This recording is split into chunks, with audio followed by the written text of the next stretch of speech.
হঠাৎ কাল রাত্রে আমরা বানিয়ে নিলাম মাটন বিরিয়ানি। দেখো দেখতে কত সুন্দর হয়েছে আর খেতেও যেন আরও সুন্দর হয়েছে। চলো আজকে বানিয়ে নিই মাটন বিরিয়ানি। তো আজকে মাটন বিরিয়ানির জন্য প্রথমে চালটা ১ ঘন্টার জন্য ভিজিয়ে নিলাম।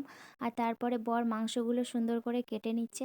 আমি কেটে নিলাম পেঁয়াজ, কাঁচা লঙ্কা, আদা, রসুন, টমেটো, আলু সুন্দর করে পরিষ্কার করে নিলাম।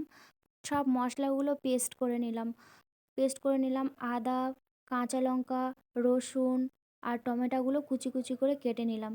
আর পেঁয়াজটা কাটার পর সুন্দর করে মাখিয়ে ওটা ঝুরি ঝুরি করে নিতে হবে, যাতে পেঁয়াজ বেরেস্তা করার সময় ওটা একে অপরের গায়ে না লেগে যায়। তারপর আমরা একটা বাটিতে নিয়ে নেব ধনে, মৌরি আর গোটা জিরে।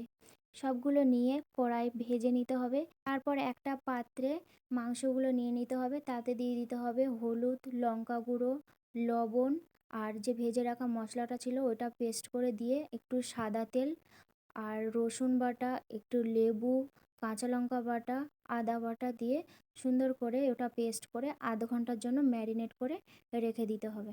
তারপর একটা বড় পাত্রে পরিমাণ মতো জল চাল অনুযায়ী দিতে হবে। তারপর ওর ভেতরে দিতে হবে গোটা গরম মশলা, গোটা জিরে, গোটা মরিচ, তেজপাতা, সাদা তেল, পাতিলেবুর রস, পরিমাণ মতো লবণ দিয়ে জলটা যতক্ষণ না ফুটে ওঠে ততক্ষণ আমাদের চাপা দিয়ে রাখতে হবে। ফুটে উঠলে আমাদের ভেজানো চালটা দিয়ে দিতে হবে।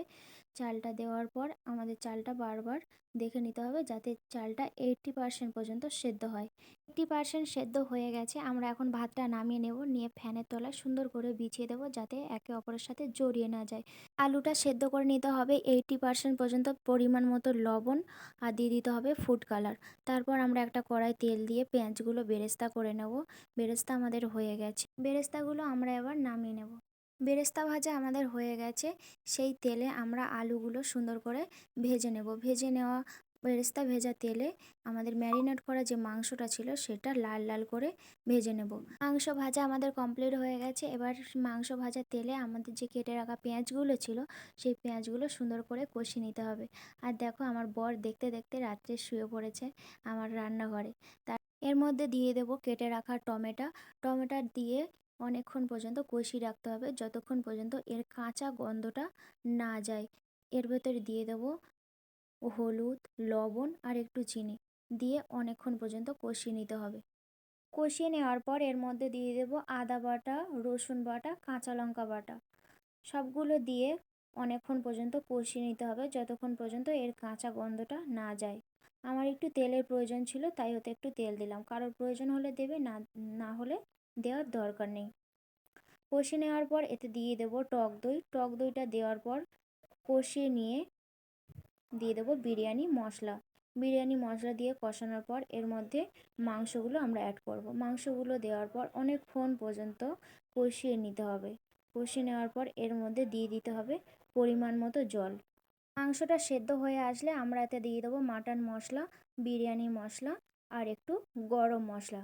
গরম মশলা দিয়ে 5 মিনিট সেদ্ধ করার পর আমাদের রেডি হয়ে গেছে। এটা এবার আমরা নামিয়ে নেব। ভাতগুলো আমি ফ্যানের তলায় বিছিয়ে দিয়েছিলাম, ভাতগুলো এক একটা করে হয়ে আছে।